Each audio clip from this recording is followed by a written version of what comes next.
Welcome to The Lead, a podcast about how to get ahead in the media industry from the people who did. I'm Caroline Odom.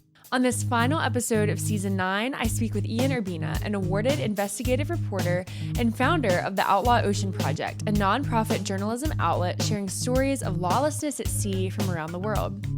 Ian was slated to give the 2020 Mcgill Lecture, an annual gathering to honor the late editor Ralph McGill and celebrate journalistic courage. Although that lecture did not occur because of the COVID-19 pandemic, I'm thankful that we still get to hear from Ian on this episode. Ian and I discuss his career as an investigative reporter at the New York Times, pursuing outlaw ocean stories, and now operating the Outlaw Ocean Project as its own entity. We also talk about innovative storytelling through the Outlaw Ocean Music Project and the topic of courage. But first, a word from our sponsor. This episode is produced by the Cox Institute for Journalism Innovation, Management, and Leadership at the University of Georgia's Grady College. To learn more, go to grady.uga.edu/Cox Institute. Additionally, in response to the COVID-19 pandemic, this episode of The Lead was recorded over Zoom. Thank you in advance for your continued patience with audio imperfections. Now, here's The Lead. Good morning, Ian. Welcome to the show. How are you today? I'm doing great, thanks. I'm really excited about this conversation. Just to give people a little bit of background, Charlotte, producer of The Lead, works with Ian on the Outlaw Ocean Project. So I've been hearing a lot about his work and think that Ian, you have a lot to share with us and just a really interesting perspective from the realm of journalism. So just to jump right in, you have degrees in history and cultural anthropology. So I'm just curious, how did you go from those subjects to eventually joining the New York Times in 2003? And, did you ever imagine yourself taking that path? Yeah, I didn't do journalism in high school, but as an undergrad, I worked as a researcher for a investigative reporter, and that whetted my appetite. Then I headed off to a doctoral program and was sort of losing steam on my dissertation. I worked on Cuba and was eager to, sort of take a break from it, and took some time off and went and worked on a ship. And that sort of gave me an initial interest in seafaring world. And then as I made my way through the dissertation, I kind of realized I wanted to do a line of work, a profession that was intellectually fulfilling, but I also liked writing and writing things that a lot of people might read. And for those reasons, I started dabbling more in journalism, magazine journalism. I kind of caught the bug. So within a year of doing freelance work of that sort, I just started applying to institutions all over, and was sort of quite frankly surprised that the New York Times responded. And, after many rounds of interviews, I got a job. Awesome. I always think it's so interesting to hear about, people who never really envision themselves in journalism, but just a passion or an interest takes them there. Which kind of leads me into my next question. I was doing some reading about the Outlaw Ocean Project and thought it was really interesting. I mentioned that you joined the New York Times in 2003, but I read somewhere that you were kind of pitching this idea for the Outlaw Ocean for over a decade before you were able to get started in 2014. And since then, your reporting is taking you all around the world, just exploring all these different stories about crimes that are, taking place in international waters and the stories of those people. And so my question is, how did you discover those stories and what made them so compelling? Why did you want to pursue them? Yeah, when I went into journalism, I always from day one had the dream of being Seymour Hersh, famous investigative reporter who did largely international work and sort of specialized in stories that serve the public. And that's what I wanted to do. But at the Times, you needed to kind of pay your dues. And so I had to go be a beat reporter for many years before I knew what I was doing, frankly. And so I did that for the first decade, but always expressed my interest that I wanted to do international investigative. And eventually I was allowed to do more long form investigative stuff. Finally, I found an editor. Investigative has a couple of core mandates. One is sort of unpacking in an explanatory and discovery sort of way. Ideally, you're focused on things that need to be fixed, and to some degree, you're given the luxury of time. You don't have to turn around stories every 48 hours, but the expectation of virgin snow, if you will, that you're supposed to find new things that other people didn't realize, and that's a high bar.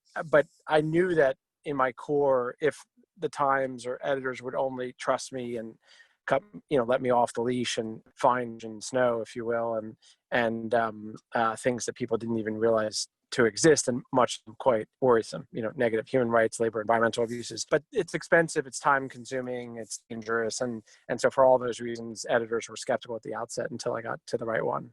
Kind of a similar question I have, but looking less at the perspective of pitching it to the newspaper and more at the side of convincing people to let you join them and report on their lives and report on these stories. When you find something that you want to pursue, a lead, how do you convince someone that you're credible and can join them? There's no magic potion. I would say I do think over the years I've learned through trial and error that some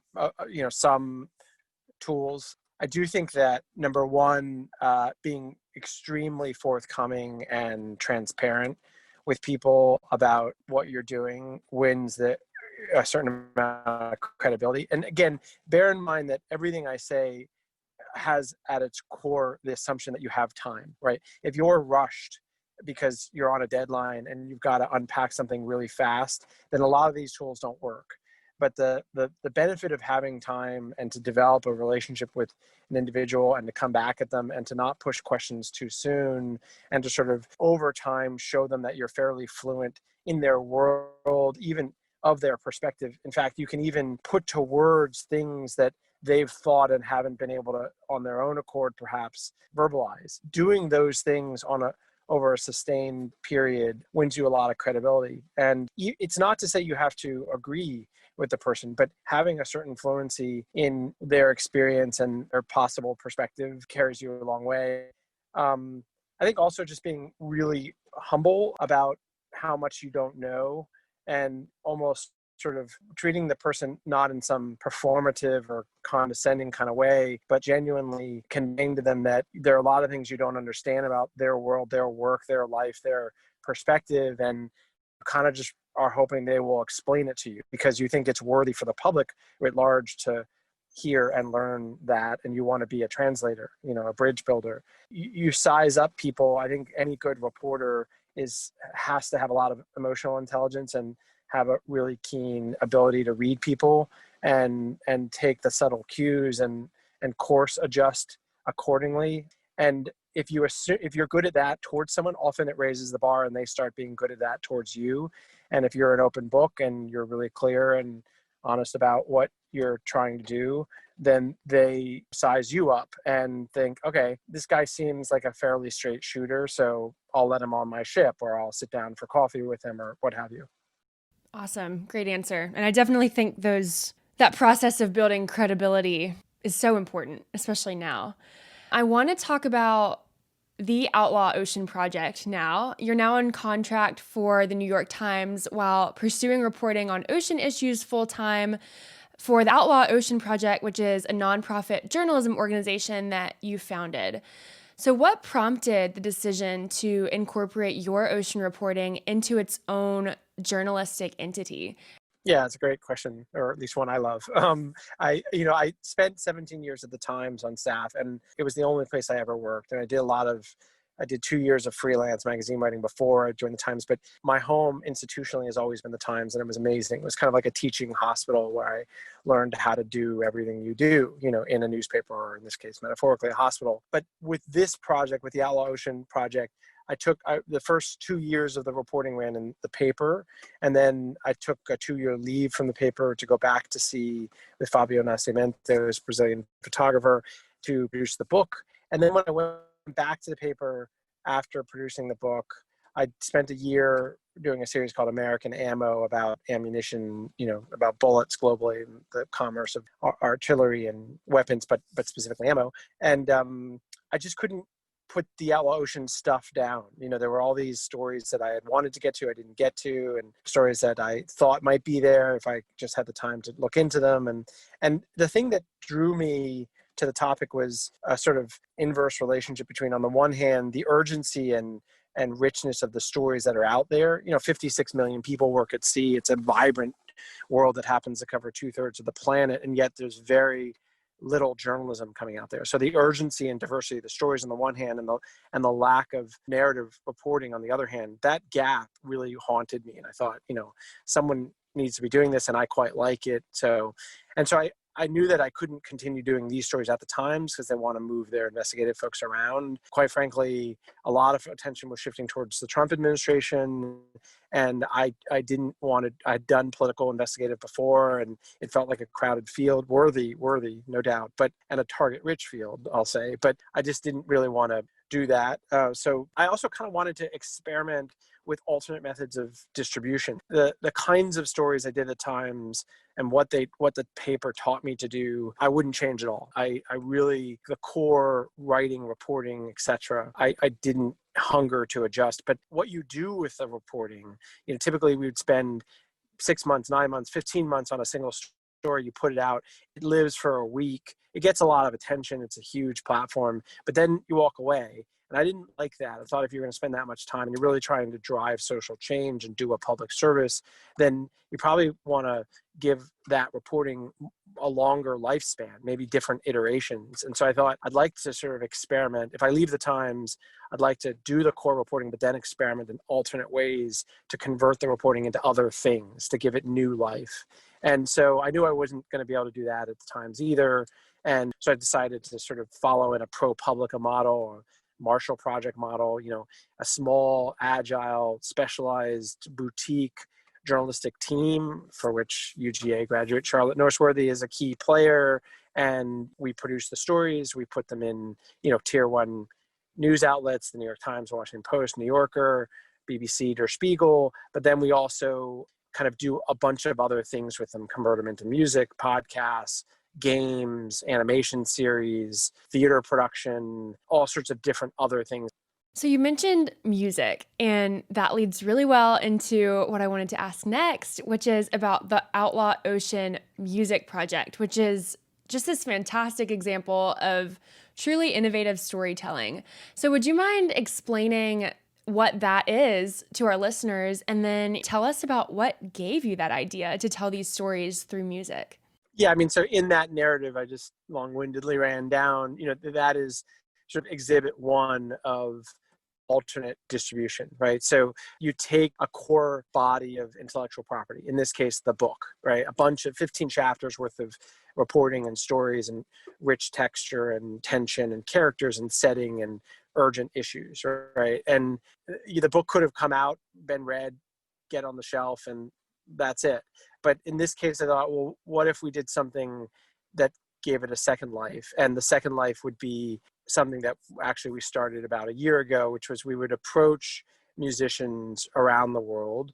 These are musicians of lots of different genres, so classical and hip hop and electronic and ambient and genres I can't even cite. And we would say, would you consider reading this book, or at least parts of it, seeing which characters or issues or chapters speak to you, then tap into this sound archive that we created. And the sound archive is a bifurcated sort of body of samples, essentially. And one half is ambient sounds, and these are all sounds that directly come from field recordings. And the ambient stuff is textured sounds. Think of it almost like in a culinary metaphor as, these are seasonings, right? They don't stand on their own, but they add a certain spice to the meal. And so this ambient sounds might be machine gun fire in Somalia or chanting Cambodian deckhands on the South China Sea. These are rhythmic things that are interesting and can be combined into music with the right musician. And then the other section of sounds are prose, and those are things with words. So that's Secretary of State John Kerry at the UN talking about Lang Long, one of the characters that we reported on in the series, a guy who was shackled, a sea slave. It's interviews with George Mandawa, a stowaway who was left on a raft at sea. These are really interesting things that have words and for which you can pull out interesting little tidbits. Now you hand this over to a musician. Musician makes an album, usually 5-track album in their own style, interpreted as they will. And then we put out the album, and we thought it would be like 5 or 10 artists. It's now over 480 countries and, combined listenership of 90 million. And the cool thing, aside from just the weird creative experiment that it represents, sort of journalistically, we're taking these stories and now channeling them through these musicians and landing them on platforms like Spotify, Pandora, Amazon Play, YouTube, where this kind of journalism doesn't normally live. And a lot of people, quite especially young people, consume a lot of stuff on these platforms. These are their watering hole, and it's not the New York Times website. And so now we're bringing this kind of stuff. We pair the music with video footage from the stories, and it's almost like a gateway drug, if you will. It's an on-ramp, which entices folks who are like, oh, wow, what's that song about? What's that sound about? Why is it called that? What's up with this album art? And now they click over, and now they're reading about it. And it's working. It's really been amazing to see the amount of traffic and attention that the stories are getting through the music. And then some of the streaming revenue comes back to the nonprofit journalism outlet, which bolsters our ability to produce what is really a really, expensive form of journalism. So that's another benefit. Wow, that's awesome. And I love getting to hear about that. Definitely how it grew. You thought it was going to be this small thing, and now you have over 400 artists. That's incredible. Unfortunately, we're getting close on time, but before we close, I want to acknowledge that you were slated to speak at the 2020 Mcgill Lecture at UGA, which is an annual gathering to honor the late editor Ralph McGill, and it celebrates courage in journalism. And unfortunately, that didn't happen because of COVID-19, but you've certainly embarked on a career that requires courage, whether that's traveling on ships in international waters or, going out on a limb and starting your own nonprofit journalism organization. So what does it mean to you to have courage, specifically as a journalist? I mean, it's one of those hard questions that I don't know. I struggle to answer because I don't think of myself in those terms, quite frankly. And it's not because I'm being humble here. It's because I think I'm surrounded by other forms of what I believe are even more intense courage that inspires me to mimic them. I come from a very endowed position, right? So I am a Western, financially well-off, well-educated, American passport-carrying journalist with a New York Times name brand behind them. So I fly into a place like Thailand. I get on a ship that is dangerous and awful and scary in many ways. And when I think of that, I don't think of, wow, it took me a lot of courage, because in all likelihood, nothing bad is going to happen to me. I might slip and fall, but no one's going to do harm to me, most likely, because of all those advantages I carry with me. The 40 Cambodian deckhands, who are ranging from 14 to 25, most of whom are invisible people, their documents have been taken away, they were illegally trafficked, they don't exist, on the government radar. They have none of those amenities that I described. Those folks show incredible courage in talking to me, and in just essentially surviving the experience. And so I'm kind of more fixated on the courage that the sources I talk to have and the trust they show in letting me tell their story. I kind of am just a conduit. And so I don't know that it's so courageous, quite frankly. But I appreciate the compliment nonetheless, and I think I would define it probably in those terms. Thanks for tuning into The Lead for the final episode of Season 9. I've had a blast hosting these conversations, appreciate you listening, and hope you'll keep tuning in for Season 10 next semester. This episode was produced with guidance from Charlotte Norsworthy, executive producer of The Lead as part of her graduate assistantship with the Cox Institute. To make sure you keep up with the start of Season 10, subscribe to The Lead on Spotify, Apple Podcasts, or Google Play, and follow us on Twitter at The Lead Podcast. Until next time.